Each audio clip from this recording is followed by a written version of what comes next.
Shipping's getting more expensive. Leadership's getting more complicated. And AI? It's knocking at the warehouse door. This is LeaderShipping, the podcast where we navigate the ever-evolving world of parcel, shipping, and logistics. I'm Jeremy Lee. Thanks for joining us. 2025 has been a little eventful.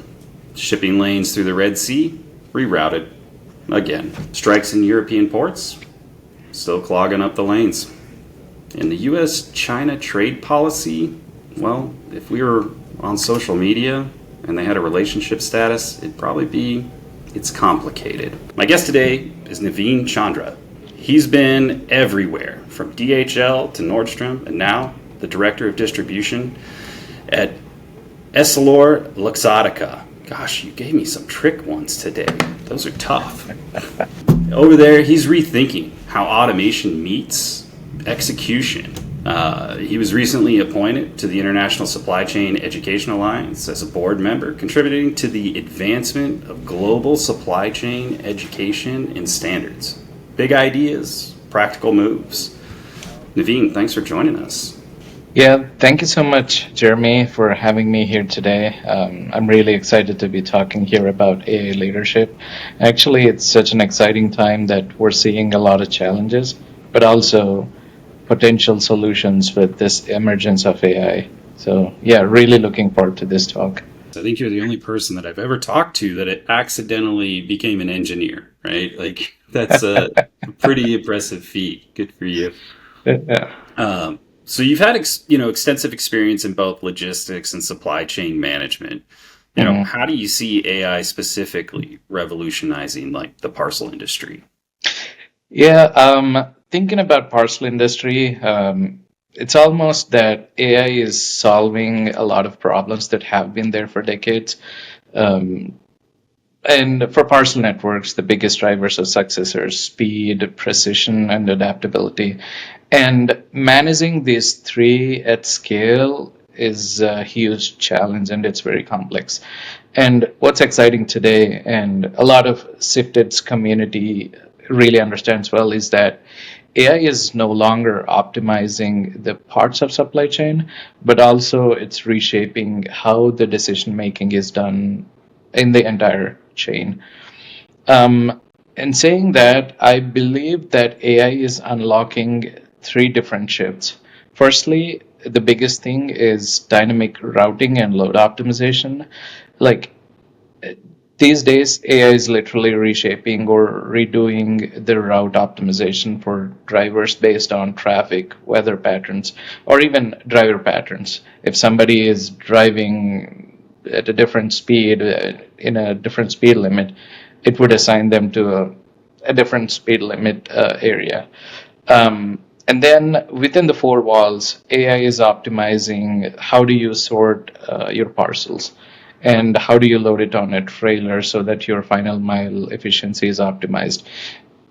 And AI is not just, the systems before were very static, based on static rules and deterministic rules. But these days, the AI introduced that probabilistic models into the picture where the dynamic nature of the business is well captured or addressed by AI. And secondly, I think AI is also enabling organizations come up with better risk mitigation strategies in a way that the organizations can predict their disruptions like inventory delays or weather-related delays or war-related delays or geopolitical whatnot. So with this kind of input, the organizations can better strategize and rebalance their networks.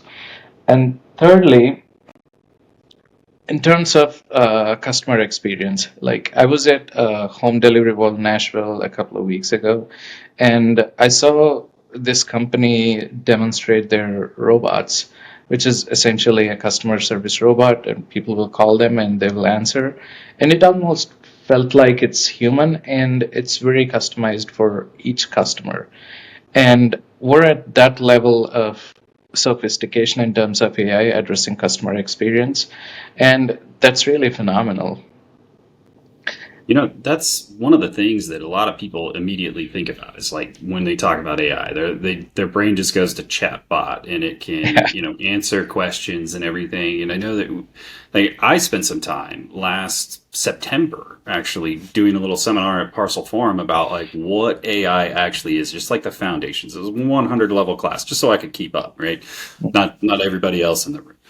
It was all about me, but still people naturally go back to like those little pop-up chat bubbles over there and they're like, what are you doing with those things over there? How are they changing things? And I'm like, well, it's not really that, right? Like, and how you're kind of explaining everything out here, really kind of reinforces this. Like, are we seeing a lot of these more advanced AI like tools in place right now?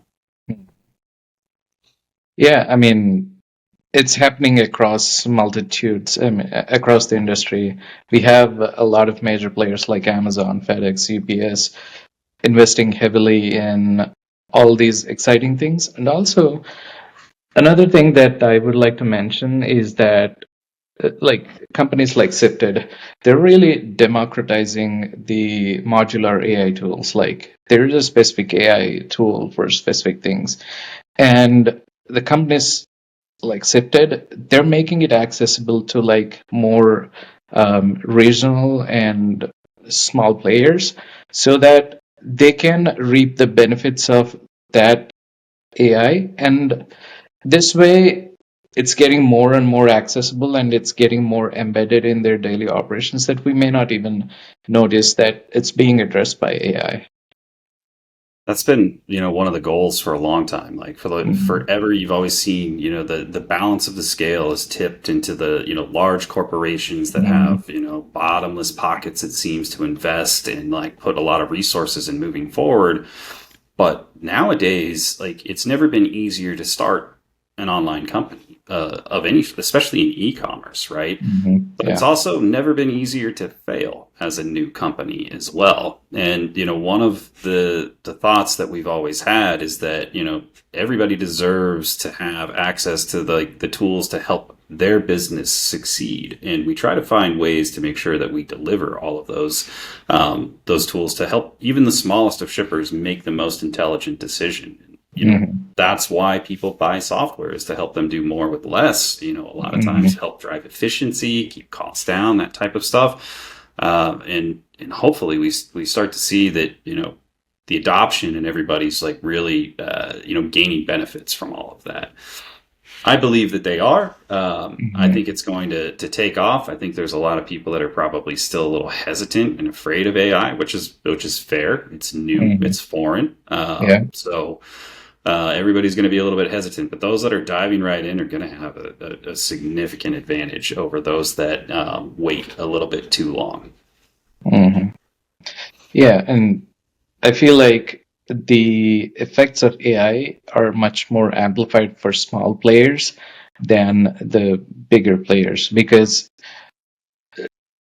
likes of Amazon saving $100 or $1,000 may not be a big deal, but think about the smaller regional carrier or a small e-commerce brand saving that money, and Yeah. that'd be huge for their revenues and whatnot. So, It's the difference from being able to add additional headcount or mm, stock additional inventory, increase your delivery times and your customer experience, all of that stuff. Every yeah, dollar matters.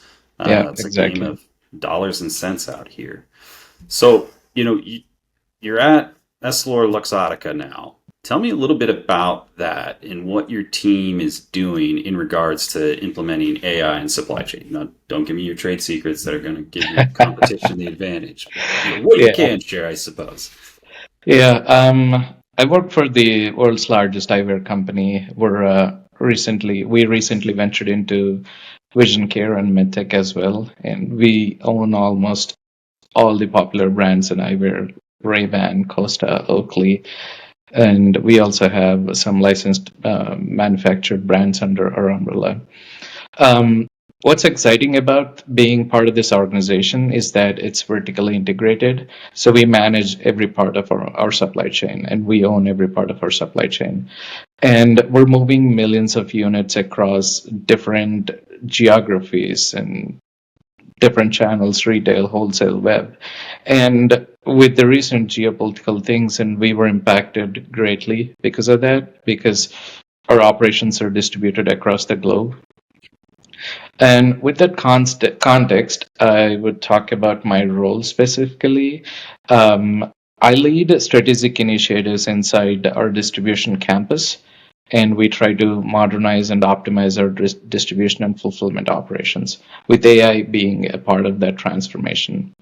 One of the things that my team is heavily involved in is create orchestration models within our campus to dynamically distribute work and labor across different facilities and also across different functions within the facility. And we are trying to see how AI can help with that rebalancing or orchestration within our campus, where we optimize the usage of labor, equipment, inventory, and we adjust them constantly in real time. And beyond warehouse and within our organization, we're also exploring how AI can help with innovation, like creating new products or creating new services for our customers, and patient care and operational efficiency across different parts of our supply chain. You can put AI into aspects of it. Like you can get a root cause analysis done automatically and in, a matter of Yeah. seconds or minutes that can tell you like, hey, this is the problem that caused, the issue that you're seeing over here, and this is where you need to focus. Like that to me, like that's a game changer when you can very quickly have like that diagnosis that says this is most likely it. It's like, okay, like we're not spending a bunch of time, we're not wasting a bunch of time like looking for, that pot of gold at the end of the rainbow. We know where it's at, and we're going to turn our focus on like that one spot right there, and what can we do to make sure that we, course correct or do the right thing or whatever. Maybe we need to change our hypothesis because the results weren't correct. Yeah. You know, what about, as far as like working through this, like what about like supply chain specifically? Like where can they, get involved or, start to help make this change? Yeah, I think the issue is more sharper in supply chain because everything is interconnected, and one little change upstream or downstream can cause ripple effects elsewhere. That's why I like emphasize building orchestration models that are adaptive, where AI will help balance the resilience and efficiency dynamically instead of like people choosing one or another. And I think for supply chain, the future of the leadership isn't just digital. It's adaptive and resilient and augmented by AI. And those organizations that prioritize that mindset shift in people are the organizations that are going to successfully implement AI in their operations.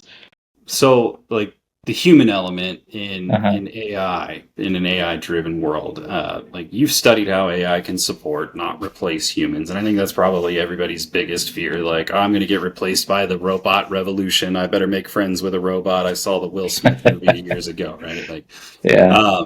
But how do you see the relationship evolving in like the next maybe 5 years? Yeah, that's such an important question. And I feel like at the end of the day, the AI isn't about replacing people. It's like I said, it's augmenting the human capability. And I think in the next 5 years, it's going to be transformational in how we approach that. And from my research and my exposure to several AI projects at my work, I see the relationship evolve in a few different ways. Firstly, AI will be as visible and well, as invisible and as embedded as electricity. Like today, we use electricity in almost everything, but we don't see it. And it's going to be the same way for AI. Like today, we interact with dashboards, reports, recommendations, but we don't see the AI behind it. And it's going to be very similar whether we're orchestrating workflows or suggesting decisions or optimizing operations. So that humans are not worried about what's behind it, but are focused on strategy or creativity or innovation. And secondly, the leadership, it will evolve. Like right now, the leaders manage people and tasks, but in future, they're going to manage a human AI ecosystem. And one of the key themes in my previous research is that the leaders of the future needs to be skilled in designing systems where AI handles the complexity and the humans handles or focus on judgment, innovation, and empathy. And lastly, there would be much more emphasis on trust, transparency, and explainability.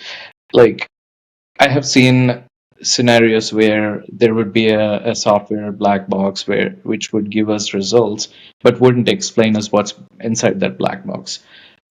That won't be the future, because people need to trust AI, and the AI needs to explain itself why it made a certain decision or certain recommendation.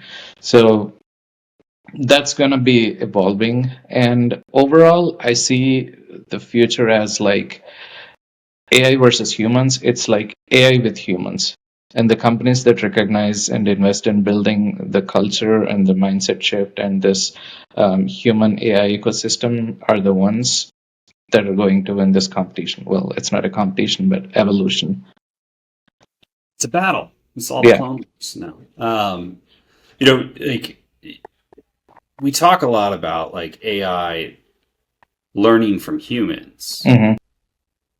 but your research, it suggests it goes both ways. What's one surprising insight about how humans learn from AI, especially, in like maybe complex environments like the supply chain that we're talking about?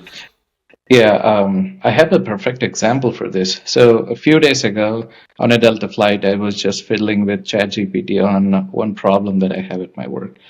And then, as I was brainstorming with it, it gave me an idea, which led me to write a research paper on labor orchestration models. And I feel like AI is assisting or helping humans uncover um, patterns that weren't thought about before, or giving humans ideas, or just behaving like a thought partner. And I see the same thing happen even if I introduce AI into my daily operations. And I feel like there is a feedback loop where humans build AI models and AI models operate on a cognitive layer, and humans learn from those models and develop their own decision making. And I believe over the next few years, the most effective supply chain leaders would be those who embrace this two-way learning, not just seeing AI as a tool, but like a partner for brainstorming or for thought experiments. Yeah. When you started talking about that story or telling that story, I was like, done that a lot of times. Like just sitting there and it's like, well, what about this? What do you think about that? Like punch some holes in this. Like let's do like red team, blue team over here, and really work through it. And it's incredibly powerful. And then that spurs other ideas and really helps get the ball rolling. If you're a writer out there and like you have a bunch of ideas and you're just struggling to get them out onto paper, Mm-hmm. man, ChatGPT is going to help you do that. This Yeah. might be that day stretcher that everybody's been looking for, right? Like too much to do in one day. If only I had a day stretcher. Well, AI might be that. Yeah. Now you have a partner who can help you with brainstorming and taking some stuff off of your plate. It doesn't seem to get tired either, which is Yeah. great. That works for me. Yeah. As we kind of look forward to the future, Mm. if you could fast forward 10 years down the road, I think we've probably done this a bunch of times with the Jetsons said we'd have flying cars by now, but 10 years from now, we're in 2035. What do you hope will be true about the relationship between people and AI in supply chains? Yeah. Well, I'd be more realistic than flying cars. Um, in next 10 years, I think the distinction between the machine decision and the human decision will become irrelevant. because people will be very adaptive and they're more resilient, building more resilient systems, and AI would be assisting them across all functions with decision making. And especially in supply chains, I would envision AI handling complexity and the variability that is resulting from all the external and internal factors so that humans can focus on strategy, innovation, and building resilience. And then I also hope that there would be a culture shift in accepting AI and trusting AI systems and it becoming a second nature for people so that, well, it's fueled by the transparency and fairness and adaptability of the AI models. And in my research around orchestration and AI targeting frameworks, I've seen how critical it is for people to understand and collaborate with AI, not just accept it passively. And ultimately, there would be a day where AI won't just make supply chains faster or cheaper, but it will make them more human centric, empowering people to lead, create, innovative at a level that hasn't been seen before. And this technology is not replacing leadership, but it's elevating leadership to a new level that we haven't seen. So we kind of start to wrap things up. This has been, a fantastic conversation. Anytime that I get a chance to talk to someone like yourself that, has that depth of knowledge, like, I am going to jump at the opportunity. I learn so much from folks like yourselves. But do you have any last tips or recommendations for, parcel and logistics companies, especially as we kind of head into the second half of 2025? Mm-hmm. Yeah, thank you so much for your feedback, Jeremy. And I really enjoy conversations like this. To wrap up, I would say look at AI as not just a technology, but a leadership strategy that you could leverage. And companies should I feel like there should be focus on a few things. One, prioritize agility over optimization. Build the flexible systems that can adjust in real time, not just the perfect plan. And there's a lot of variability, or I would say a lot of chaos that we have seen in the past 5 to 6 years since pandemic. So having a flexible system or flexible AI that can help you would really matter. And then invest in your people, improving or fostering that culture of experimentation. And last thing is like choose your eggs wisely. Like if you're choosing a particular problem to be solved with AI, choose it strategically. How would it impact your business? How would it impact your culture? Would it be in line with your long-term strategy? Stuff like that. For the listeners out here that want to learn more, reach out. Obviously, you're a wealth of knowledge. What's the best way that they can reach out to you, find you, follow your work, that type of stuff? I'm very active on LinkedIn. You can search on LinkedIn with my name, Naveen Chandra, and I frequently share about the books I've been reading or the projects I'm working on.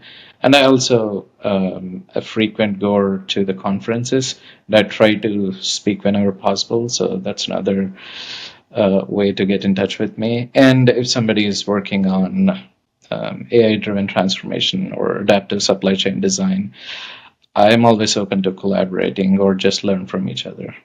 Awesome. Well, thanks again. And thanks to everyone for listening to the episode of LeaderShipping. Big thanks to Naveen, again, for sharing his insight, not just on, where AI is headed, but, how leaders can think differently to get there. If you're trying to figure out how AI fits into your parcel strategy, or if you're looking for smarter ways to optimize shipping in 2025, I'd love to help. Feel free to reach out. My email is jeremy.lee@sifted.com. And you can find my LinkedIn in the show notes, as well as Naveen's LinkedIn. We'll go ahead and put that in the show notes as well, so you can reach out and find him. At Sifted, we help logistics teams move with confidence, whether that's modeling the impact of changes or making sense of complex decisions with smart tools. Head over to sifted.com to learn more.